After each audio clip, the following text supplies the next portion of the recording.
change your money story.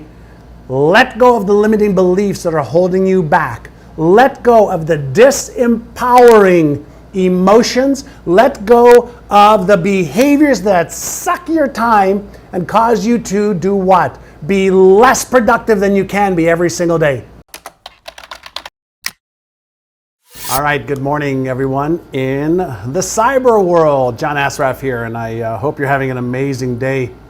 One of the things that always comes up when I talk to people about their goals and dreams and the lifestyle that they want to live is, how can they do it? How can they achieve it? Instead of having goals and dreams and relying on just having goals and dreams and prayers, I'm always trying to figure out, how to let go of my doubts, fears, anxieties, lack of confidence, lack of certainty, and how do you get more confidence, more certainty, and really focus on that. So here's a question that I want to ask everybody right now, and the topic that we're doing today is all about how to understand money. Hold on, let me see if I got some in here. How do you understand money, right? 100, 200, 300, 400, I don't know. What is this? This is paper. Paper. That's all it is. It represents money, which we'll talk about in just a few moments. But how do you understand this stuff so you can make so much of it so that you can give more to charities, so you can have more time off for your hobbies, so you can do what? Have more peace of mind, have a little bit more discretionary income so you can have more fun, so you can take more time off, you can travel the world, you can experience whatever it is that makes that heart of yours sing. So, okay, I've got a few slides I'm going to show you as well, but let's participate and let's have a little bit of fun. I've got about 27 minutes to give you some killer concepts and understanding on what is money. So, what is money? Let me help you understand money first, and then we're going to move to how to make tons of it. And I'll also give you a way to watch one of my training videos on making more, by getting rid of the mental and emotional obstacles that hold you back. But if you go back in time, humans have been on this earth for about 2.5 million years. Not Homo sapiens, but Homo erectus, Neanderthals, etc. All the human species, 2.5 million years. They were foragers and hunters and gatherers initially. And then as the tribes separated to form different types of tribes, some were really good at foraging for different plants, for different types of herbs, for different types of food. Others were really good hunters, not hunterers. And what they started to do in amongst and between the tribes, where they started to exchange grains for meat, mushrooms for other types of plants or food sources. And so the initial concept around money was just a means of exchange to help each other out. And as villagers, the tribes moved further away, they started to exchange livestock. They exchanged shells. They exchanged grains. They exchanged a variety of chocolates. Even chocolates were a means of exchange. And as people started to move further and further away from each other, they actually started to develop coins. And the first coins had what? A cow impression on it. And when coins became too heavy to carry because values went up, then we went to paper, that green paper or whatever color paper, your currency is in, is what we developed. And then we just developed electronic means of exchange. A value system is what money really is. And if I could just put up my first PowerPoint. And so if you think about what is money, I'm going to take you from the beginning all the way to the end. If you think about what is money, and I'm going to show you this little PowerPoint right over here. All right, money is an idea. It's a means of exchange. It's abundant and everywhere. It's a tool and a resource. And what money does is it gives you choices and options. And really what money is just another form of energy that's a means of exchange. It's an energetic exchange. So first and foremost, I want you to understand and think, there is no shortage of money. Money is everywhere. It's abundant. It is filling all space and time. So I want you to shift your thinking from there's not enough of it to there's an abundance of it. It's a means of exchange. And how do I create for myself more of it so that I could exchange more with other people for the things that I want to exchange it for? Does that make sense? Okay? Does that make sense? First and foremost is just understanding money at the highest level of being. So let me share something with you that all of the latest neuropsychologists and neuroscientists are reading. And as you know, if money is a concept, if money is an idea, if money is energy, then it's something's happening in here that's helping you either resonate with it or repel it. But if money is a means of exchange, I want you to understand something. First and foremost, your boss does not pay you. The company you work for does not pay you. You get paid in direct proportion to the value you bring to the marketplace in exchange for money. Let me repeat that. Your boss doesn't pay you. Your company doesn't pay you. You get paid in the marketplace based on the value that you bring to the marketplace. The more rare you are, the more you can charge. The more knowledge, skill, and expertise that you bring to the marketplace, the more you can earn and make. So if you have a business, you better get good at marketing and sales. If you have a job, you better become outstanding so that you can command the highest amount of money for what it is that you do. But you can also learn how to take money and put money to work for you. We're going to get into that for a moment. So let me share something with you that is paramount and critical to your financial success. Okay, let me make you very, very clear about something. Everybody has a money story. It's the thing that you tell yourself about how much you can worth, how much you are worth. How much are you worth in the marketplace? And there's two types of stories you tell yourself. You tell yourself a story about what you think you're worth, but then there is the hidden story of what you really believe you're worth. So let me share with you another slide. It's called the cornerstone, okay, of your money story. And the cornerstone of your money story, if we can show that, please, Chase. The cornerstone, okay, of your money story is your self-worth and your efficacy. Your self-worth and your efficacy. So what is that? Well, self-worth is what you believe you are worth in the market.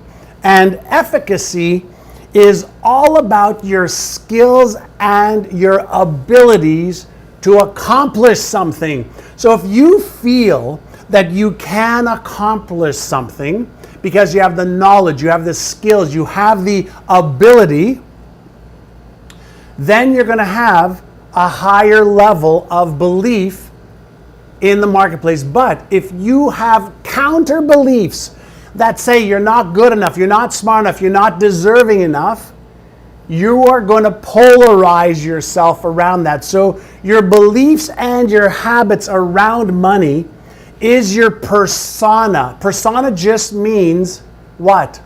If you think about what is a mask okay, is a persona. It's a mask that we put on ourselves.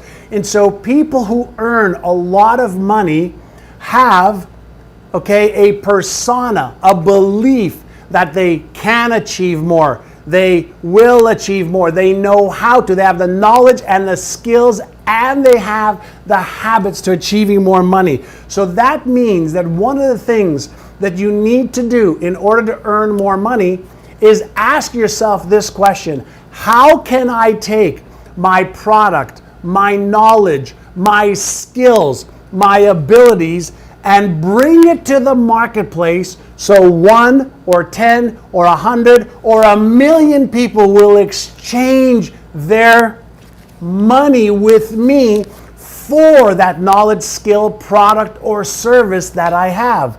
And so when you start thinking about money as a means of exchange, but also from that, looking at your self-worth and your knowledge and your skills, that is the beginning of changing what you are able to earn in the marketplace. Does this make sense so far? Because before I continue to a couple more things around your skills and showing you another chart that I have, which is a really, really, really important chart, let me know if this makes sense. All right, does this make sense? All right, because I think it does, but let me just make sure that that makes sense. All right, because it's the marketplace that's paying you. If you have a job, you're getting paid based on what that job is worth in the marketplace. You want to make more money at work, you have to increase your value to the company. If you want to make more money in your business, you have to get better at getting your message, your product, your service, and the benefits of it to many, many more people in the marketplace. So if you don't have the knowledge or the skills of how to do that, you are going to be limited.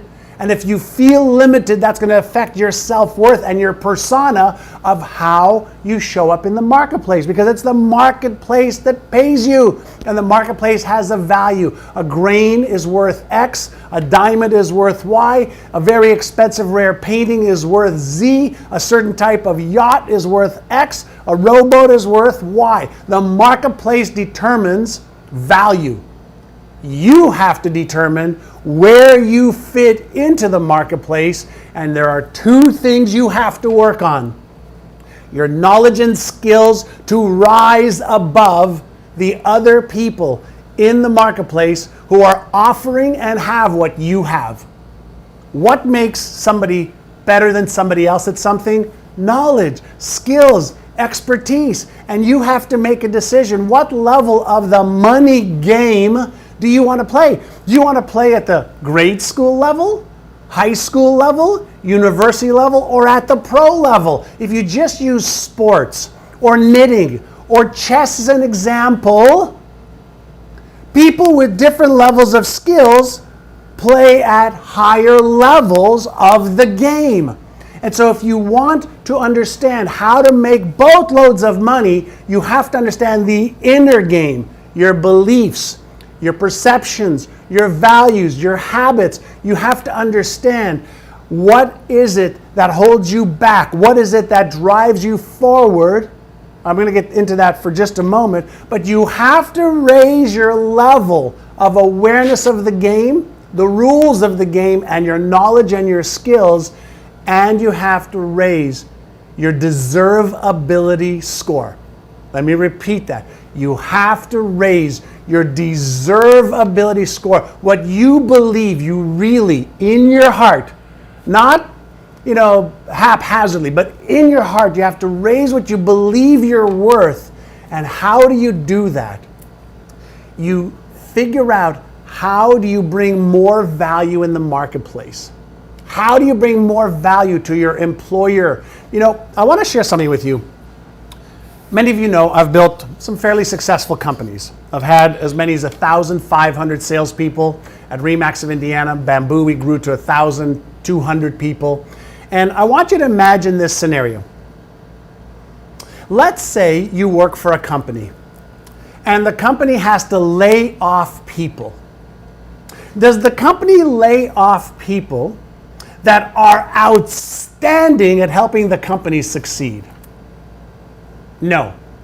The company thinks about which individuals do they let go of first because they're marginal players, or they're good, or they're above average. But a company always keeps the best players to help them achieve their goals. That's on a company level. If you have a business of your own and you have to downsize or you have to hire, aren't you always downsizing, okay, based on who you need the least at that time? And aren't you always trying to hire who you need the most to help you achieve the goals you have in your head at that time? Absolutely. And so when you take a look at your abilities, okay, on this chart, you have to figure out how every day you're upgrading your knowledge and your skill and your behaviors to create an impact in the marketplace. That's one. But then obviously there's learning how to invest, whether it's in the stock market or learning how to invest in a business or learning how to invest in gold or in commodities. Those are other skills that you either have to learn or you have to learn how to employ other people to put your money to work for you or your knowledge to work for you. So just understand, there's no shortage of money. You have to learn how to get yourself into the game and play at a higher level. Here's the other thing I want you to be aware of is a lot of people say, I don't have the resources. I don't have the money to make money. I don't have the time, okay, to upgrade my knowledge or my skills. Those are your stories. Those are your excuses. You have to learn how to be resourceful. You have 86,400 seconds in a day. Are you using those to upgrade your knowledge, upgrade your skills, upgrade your habits? Because your habits drive your behavior. And so you really have to get good at the inner game of money as you upgrade your knowledge and skills so you play the outer game as well. How many of you agree that there's two games we're playing, the inner game and the outer game? The inner game, inside, your beliefs, your habits, perceptions, and what else? All right, inner game, outer game of behavior, outer game of what to do. All right, and so how do you make boatloads of money? Let me show you, all right, something, and I want to talk to you about your money story. One of my dear friends, Dr. David Kruger, and I have been discussing the money story for several years now, a couple of years now. And what's the money story? Your money story is a story you tell yourself about what you're earning. A story you're telling yourself about how smart you are and how that leads to what you're earning. Or a money story is all of the outlining stories, the plot lines and the themes, and how you make decisions every day. See, I learned many, many years ago to do something a little bit differently than most people. Most people take a look at their education, their knowledge, their skills, their circumstances, the amount of money they have in the bank. They take a look at what they've done in the past, and then they make decisions about what they can do today, in a month, next week, or in 6 months. And so they're allowing their present circumstances and story to dictate their current behavior and future behavior. What if you changed that? What if you asked yourself this question? What kind of lifestyle do I want to live? What kind of trips do I want to take? What kind of car do I want to drive? How much money would I like to give to charities? How much time would I like to give to the charities of my choice? What are the hobbies I would like to do? How many hours a week would I want to work? What's the lifestyle I want to live? And then ask yourself, what's the money story I have to tell myself and learn in order to achieve that lifestyle? Instead of looking at your current resources, spiritual, emotional, mental, and physical resources, why not figure out what is it that you want to achieve and then create the story to make that a reality? If money is nothing more than a means of exchange, or if money is something that you can earn through investing or sharing your knowledge or your skills with other people, why not create the money story in here first that includes looking at What beliefs do you have right now that are holding you back? Do you have beliefs that you're not good enough, not smart enough, not skilled enough, not worthy enough? Do you have fears? Do you have fears of success and then failing? Do you have fears of failing? Do you have fears of disappointing yourself or others one more time? Do you have mental blockages, okay, that are holding you back? Do you have emotional blockages that are holding you back? Because if you do, and I guarantee you do because I do and everybody else does, unless you understand how to recognize them, analyze them, and release them, you will be stuck for long periods of time. And that's not what you want, right? Frozen in fear. You're not an iceberg, my dear. Fear is an emotion that happens at the non-conscious level, okay, of the brain that gives rise to a feeling and a sensation called an unpleasant sensation we know as fear. When fear activates the sympathetic nervous system in the brain, the fight or flight. I lost one of my nodes over here, but the fight or flight response mechanism in the brain kicks in, all right? And when the fight or flight piece kicks in, the motivational brake goes on. And guess what? If you're not motivated, then you have deactivated the left prefrontal cortex. And guess what? Right prefrontal cortex activates, and all of the potential negative consequences that you're thinking about at a non-conscious level are ruling your brain. And when that's ruling your brain, you will be frozen in fear. So, first thing for you is that if fear is holding you back and causing you to freeze, when would now be a great time to learn more about your emotions? Fear is an emotion. There's 50 different types of fear. Fear of failure, fear of success, fear of disappointment, fear of being embarrassed, fear of being ashamed, fear of being ridiculed. I can go on and on and on. Fear is an emotion that's happening at a non-conscious level, gives rise to a feeling, but it activates certain parts of your brain that if you don't learn how to navigate it and manage it, you will always be ruled by fear. And somebody who's always ruled by fear never achieves his or her potential. And I want you to achieve your potential. I want to go through this with you.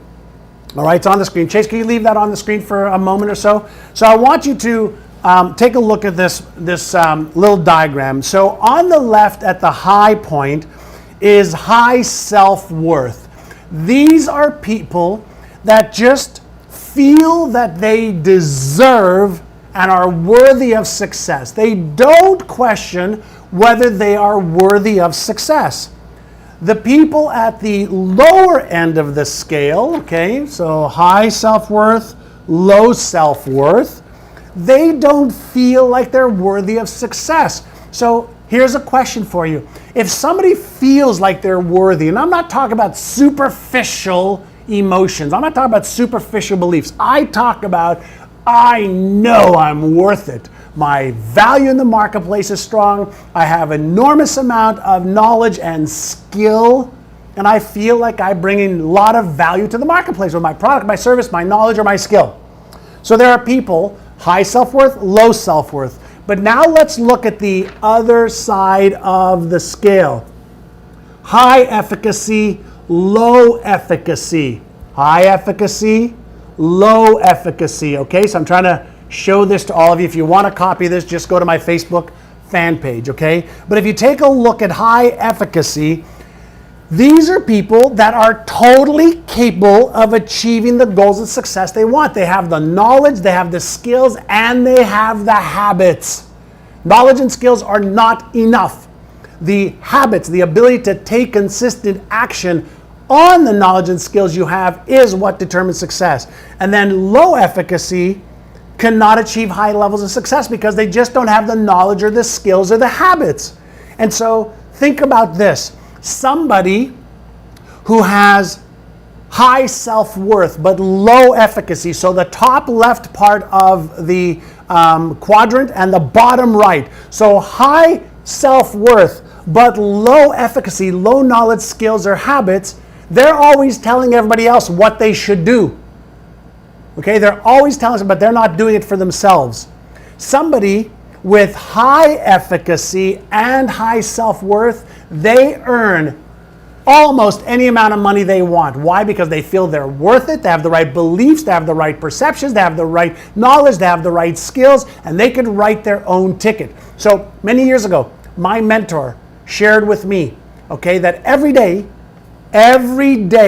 I should invest between 30 minutes to 1 hour a day upgrading my knowledge and skills and upgrading my belief and my self-worth.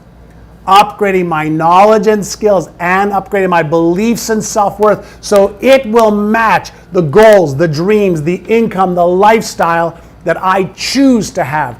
I learned to choose the lifestyle that I want to have. Health, wealth, relationships, career, business, fun, experiences, charity, etc. And then ask myself, who do I need to become? What do I need to learn? What do I need to upgrade? Whose help do I need? What books do I need? What CDs do I need? What audios do I need? How do I upgrade my knowledge and skills and my beliefs so that my self-worth and my goals and dreams and my ability to achieve them would match?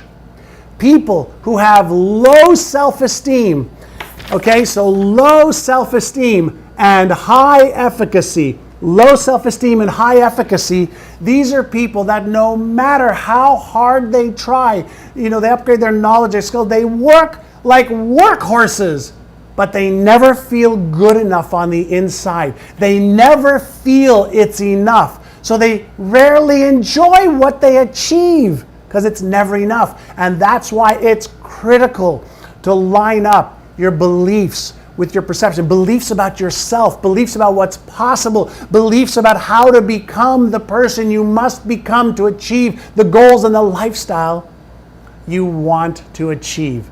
Does this make sense? I mean, am I off my rocker?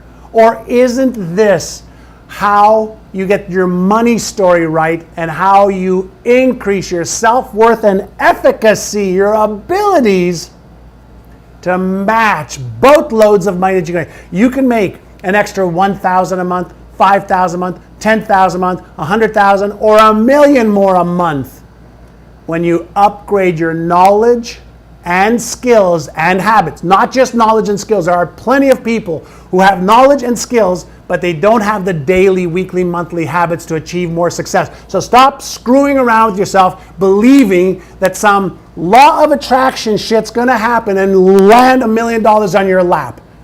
In addition to the law of attraction, which means you're in resonance, spiritual, emotional, mental, and physical resonance with the lifestyle and the income you want to achieve, you have to apply what I call is the law of Goya, G-O-Y-A.